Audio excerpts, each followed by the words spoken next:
Olá pessoal, boa tarde e seja bem-vindo a mais um EBD da Primeira Igreja Batista de Fortaleza. Para quem não me conhece, eu sou o Vitor Monteiro e atualmente sou professor da classe de adolescentes da nossa igreja. E hoje nós vamos continuar estudando o panorama do Novo Testamento, né? Nós estamos estudando todos os livros do Novo Testamento. E na aula de hoje nós vamos estudar a primeira carta aos Tessalonicenses. Para entendermos um pouco mais sobre 1 Tessalonicenses, nós precisamos olhar a história que está por trás dessa carta e entender também a época que ela foi escrita. Estima-se que a carta de 1 Tessalonicenses foi a primeira carta escrita pelo apóstolo Paulo. Esquisito, né? Porque a gente acha, por exemplo, que pode ter sido Romanos, por ser a primeira carta que está na ordem da Bíblia, né? Mas muitos estudiosos apontam e acreditam que 1 Tessalonicenses foi a primeira carta de Paulo, escrita por volta do ano 50 depois de Cristo, né? Uns 20 anos após a morte de Jesus aproximadamente. E por que Paulo escreveu essa carta? Por que Paulo escreveu uma carta tão cedo, tão antes das outras? Para isso, precisamos olhar justamente a história que está por trás dessa carta. E o livro de Atos nos revela um pouco mais sobre essa história. Se você está com a sua Bíblia, abra em Atos capítulo 16 e nos acompanhe nessa introdução da carta de 1 Tessalonicenses. Ao vermos o capítulo 16, nós sabemos que Paulo estava em sua segunda viagem missionária até que ele chega numa cidade de Troade, que era localizada lá no limite da Ásia Menor. E nessa cidade, o Espírito Santo, ele, de certa maneira, direciona Paulo, através de uma visão, a mudar o percurso planejado. O Espírito Santo direciona Paulo para uma nova região que ele poderia pregar o Evangelho. E ele sairia da Ásia Menor e iria para a região da Macedônia. E é exatamente isso que ele faz, como podemos ver no capítulo 16 de Atos. A primeira cidade que ele vai para na Macedônia é a cidade de Filipos. Lá ele conhece Lídia, lá ele também foi preso com Silas, seu companheiro de viagem. E logo após ele ir para Filipos, que era uma grande cidade, conceituada cidade da Macedônia, ele prossegue para uma outra cidade, que é justamente a cidade de Tessalônica, aonde moravam os Tessalonicenses. E é fácil entender por que Paulo, assim que chegou na Macedônia, além de passar por Filipos, quis ir para Tessalônica. A cidade de Tessalônica, ela era uma grande cidade. Era uma cidade, inclusive é uma cidade que existe até hoje, localizada na Grécia. Mas naquela época, ela não existia Grécia, né? Era a Macedônia. E ela era a capital de uma província. E ela também era uma cidade muito grande, com mais de 200 mil habitantes. Uma cidade com mais de 200 mil habitantes para aquela época era uma grande cidade. Era uma cidade viva, pulsante. E uma cidade bem diferente das cidades que Paulo e Silas estavam acostumados, pois ela era uma cidade grega, né? Ela era na região da Macedônia.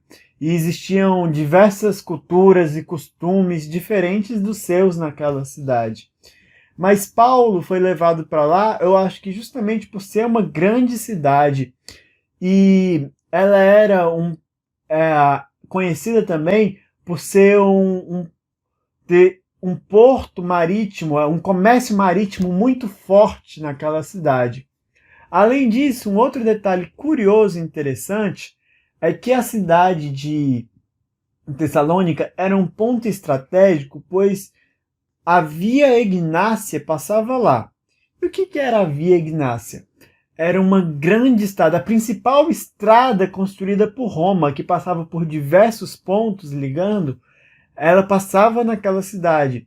Então, ter uma base cristã lá era muito importante, porque com essa estrada o evangelho poderia se espalhar mais facilmente aos outros cantos. Então entendemos que Tessalônica era uma cidade realmente muito grande e um ponto muito importante de pregação para o apóstolo Paulo.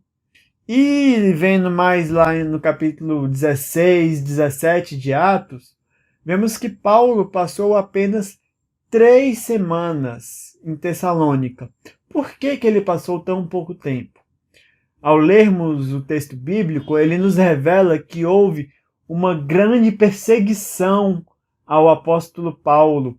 Ele ia até a sinagoga e os judeus ficaram revoltados com a mensagem que o apóstolo Paulo pregava. Então ele teve que fugir de Tessalônica para Bereia.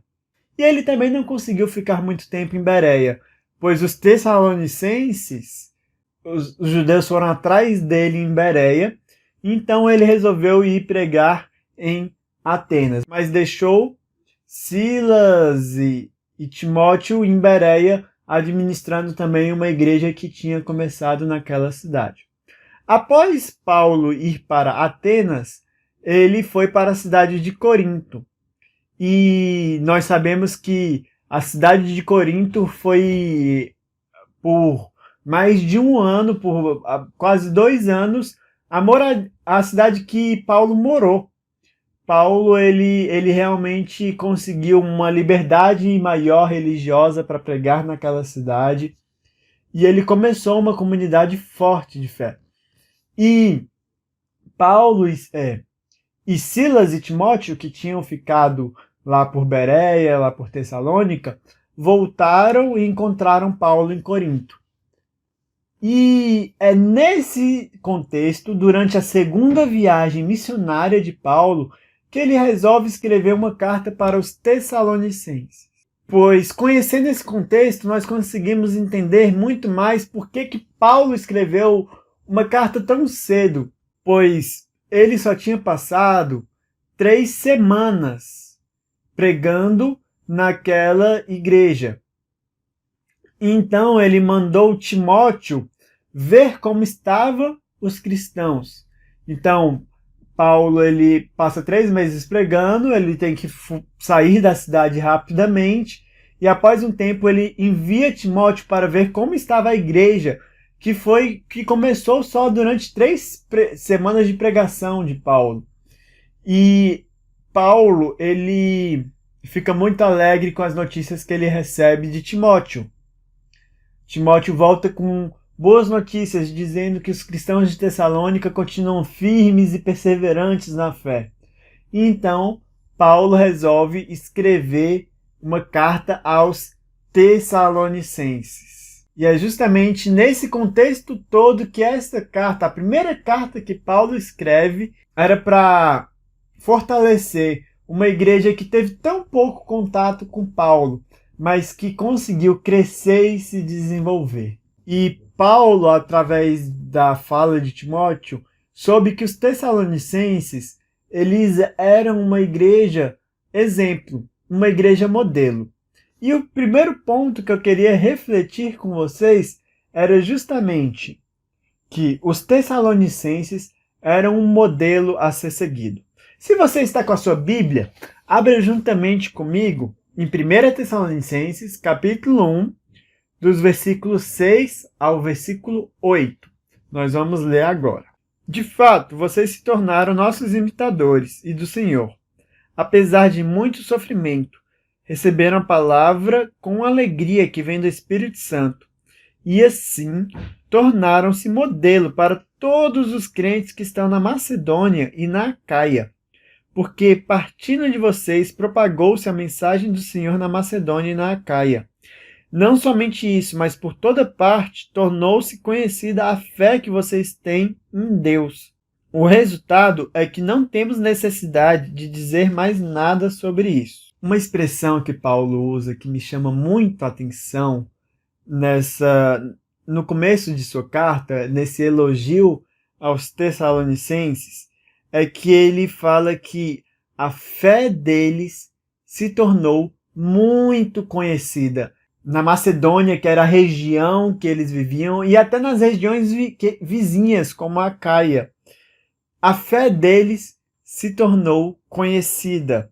E eu acho isso muito interessante, porque se nós formos analisar, a igreja de Tessalônica, ela tinha tudo para dar errado.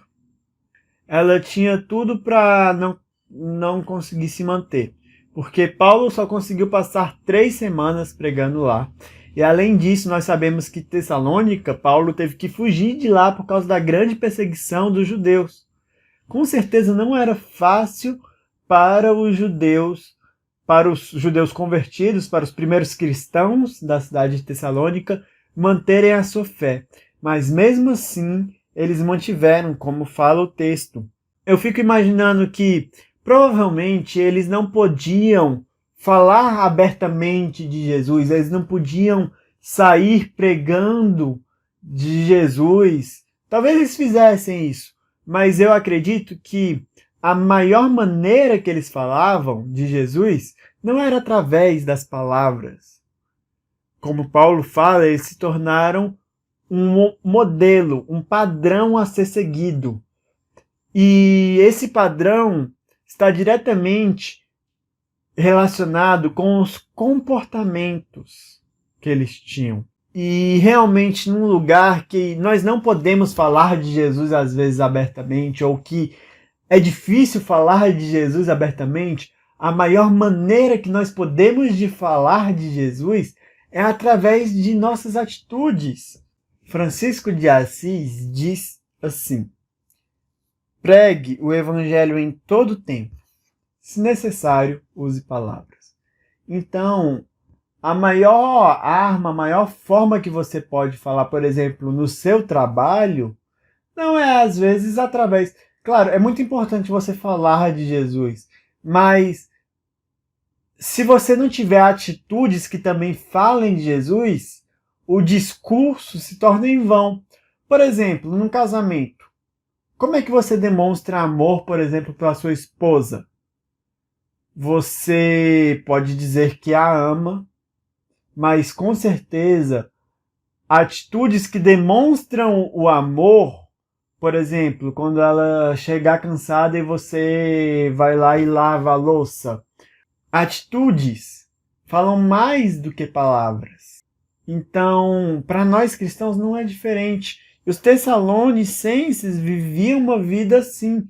Aqui Paulo, ele não fala, vocês têm falado muito de Jesus. Ele elogia justamente o comportamento, as ações que eles tinham. E assim a mensagem de Jesus estava sendo propagada por causa das ações, dos comportamentos que eles tinham. Então, quer falar de Jesus? Fale com as suas atitudes. Seja uma pessoa que ame o próximo, seja uma pessoa íntegra, honesta, respeitosa. Você nunca vai conseguir falar de Jesus se você não tiver um comportamento que seja de acordo com a vontade de Deus. Mas ainda conseguimos ir um pouco mais a fundo sobre esse estilo de comportamento que eles tinham. Como é que era esse comportamento modelo que os tessalonicenses tinham? Se continuarmos lendo o texto, em 1 Tessalonicenses, capítulo 1, versículo 9, diz assim: eles mesmos relatam de que maneira vocês nos receberam, como se voltaram para Deus, deixando os ídolos, a fim de servir ao Deus vivo e verdadeiro. Nós sabemos que os gregos, eles tinham muitos deuses, tinham deuses para tudo, Zeus, Poseidon, Atenas, Afrodite, eles tinham muitos deuses. E eles viviam numa cultura completamente diferente do Evangelho. Mas eles abandonaram esses deuses, eles abandonaram toda a cultura grega para viver uma vida diferente. E é este o convite que a Bíblia faz Paulo fala muito sobre isso e que a Bíblia nos faz diversas vezes a irmos na contramão deste mundo. Então, nós aprendemos com os Tessalonicenses que eles abandonaram o estilo antigo de vida que eles tinham. E nós também somos assim. Nós vivemos num mundo que tem um padrão.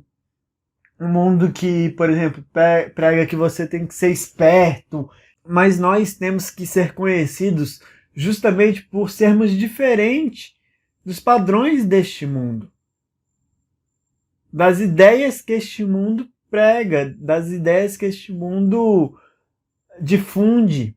Romanos capítulo 12, versículo 2, fala que nós não podemos nos conformar com este mundo, mas passar por uma transformação da nossa mente. É isso que ser cristão é. É renunciar aos prazeres deste mundo, renunciar, principalmente entre os jovens, existe uma ideia muito forte que não tem problema fazer sexo antes do casamento. Isso é uma ideia comum para muitos jovens da nossa sociedade, mas nós que somos cristãos devemos ir na contramão deste mundo, na contramão das ideias deste mundo, porque o mundo jaz no maligno. E principalmente os gregos, quando Paulo ainda pregava lá na região da Ásia Menor, que era uma região com bastante judeus, mas era até mais fácil de ter uma vida mais regrada, mas a igreja de Tessalônica ela era localizada na Macedônia, um outro país, com uma outra cultura. Os gregos eles eram famosos por fazer orgias e bebedeiras e terem relacionamentos homoafetivos. E Paulo vai justamente dizer, olha, muito bem, vocês abandonaram esse estilo de vida, vocês abandonaram os outros deuses que vocês adoravam e mudaram de vida. Assim deve ser com um cristão verdadeiro, um cristão que muda de vida. E dessa maneira, nós vamos estar, sendo exemplo para as outras pessoas e vamos estar falando de Jesus, mesmo com essas atitudes, mesmo com algumas atitudes que os outros não entendam, mas nós vamos estar falando de Jesus. E as pessoas vão ver através da nossa vida, nossa, ele é uma pessoa diferente das outras. Que legal, quero seguir o exemplo dele. Cansei de viver na sociedade que a gente vive. Então, nosso comportamento pode ser a porta de entradas para muitas pessoas entrarem no Evangelho também. Aprendemos com os Tessalonicenses que precisamos abandonar o antigo padrão de vida que nós tínhamos e viver uma vida que agrade a Deus.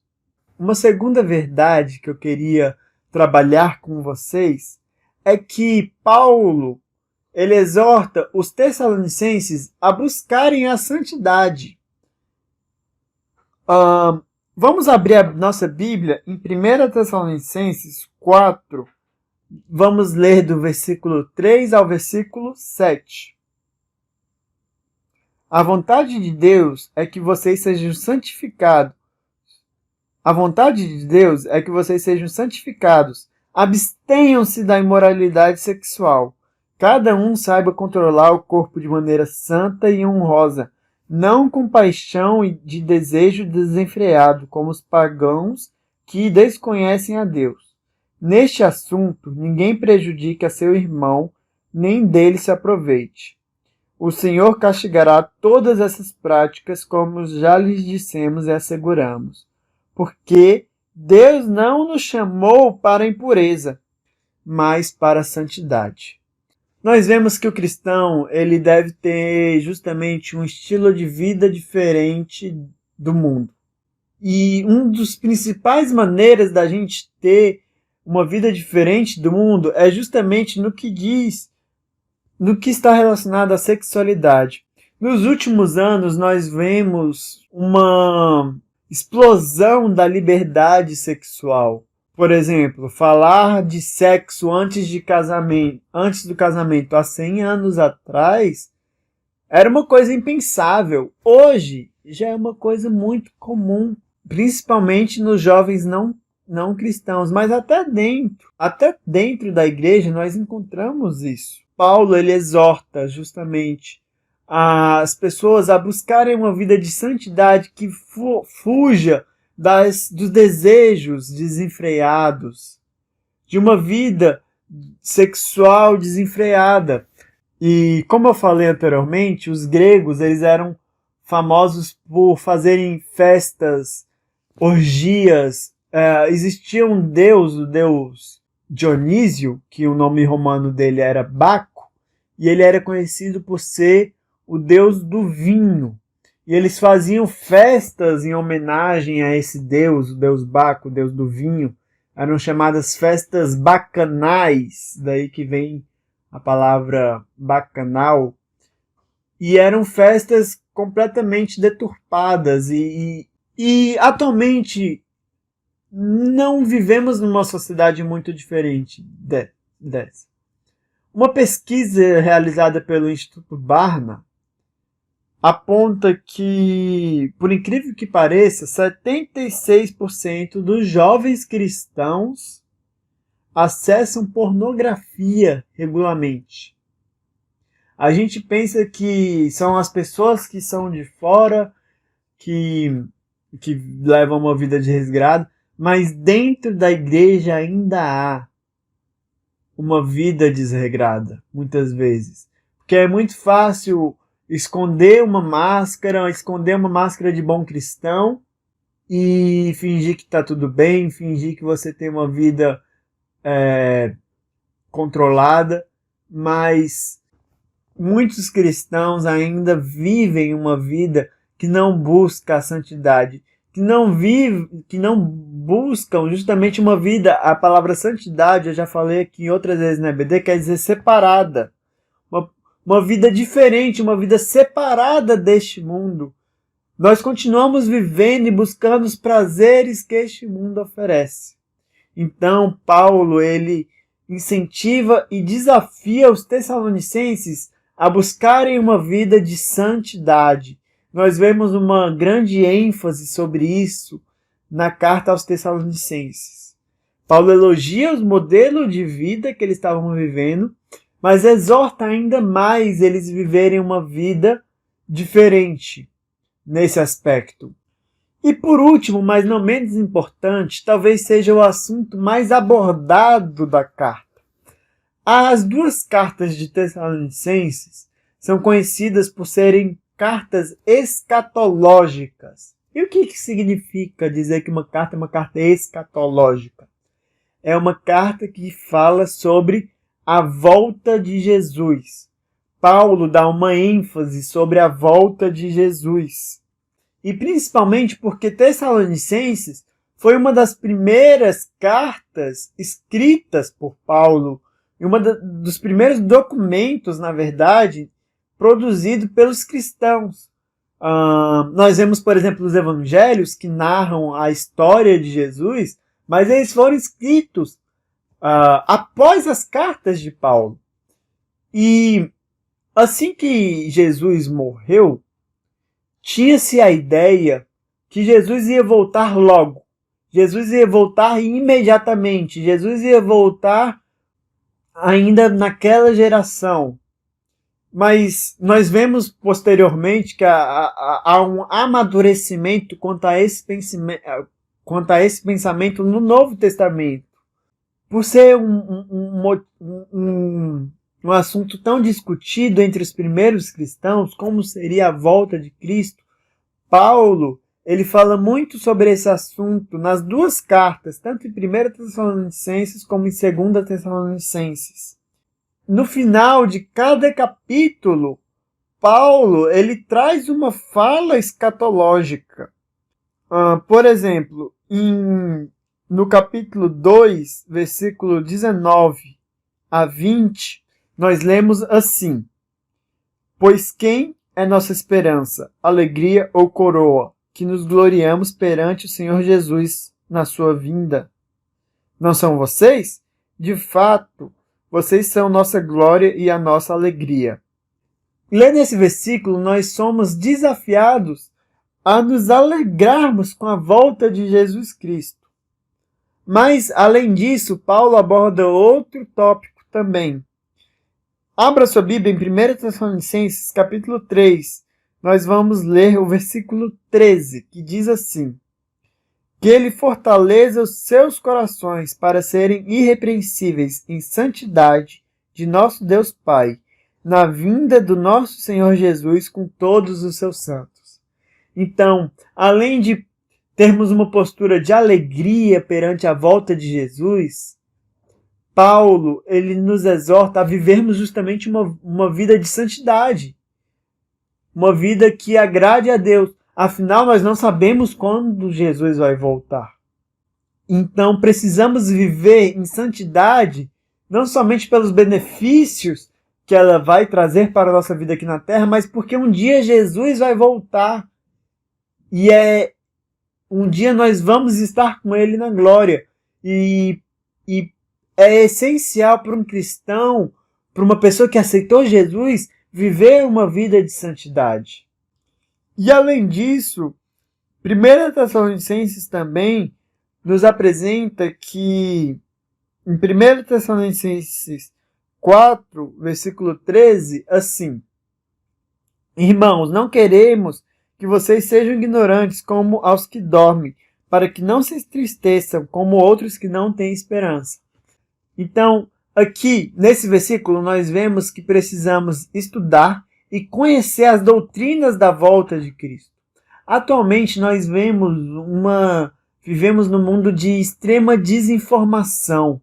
Nós vivemos num mundo cheio de fake news, principalmente em relação à volta de Jesus Cristo. Muitas pessoas apontam, eu já ouvi falar, que o presidente da França é o anticristo, que o Papa é o anticristo. Aqui a gente não está para discutir esses assuntos, mas nós precisamos ficar atentos a essas falsas doutrinas, a esses falsos ensinamentos sobre a volta de Jesus. Porque vivemos numa sociedade que, até dentro do meio cristão, pessoas que às vezes têm até uma boa intenção, mas que pregam coisas que são completamente fantasiosas sobre a volta de Jesus. Pessoas que às vezes marcam uma data cravada, não, Jesus vai voltar em tal ano, em tal. Nós precisamos ficar atentos e conhecer sobre a volta de Jesus. E por fim, no capítulo 5,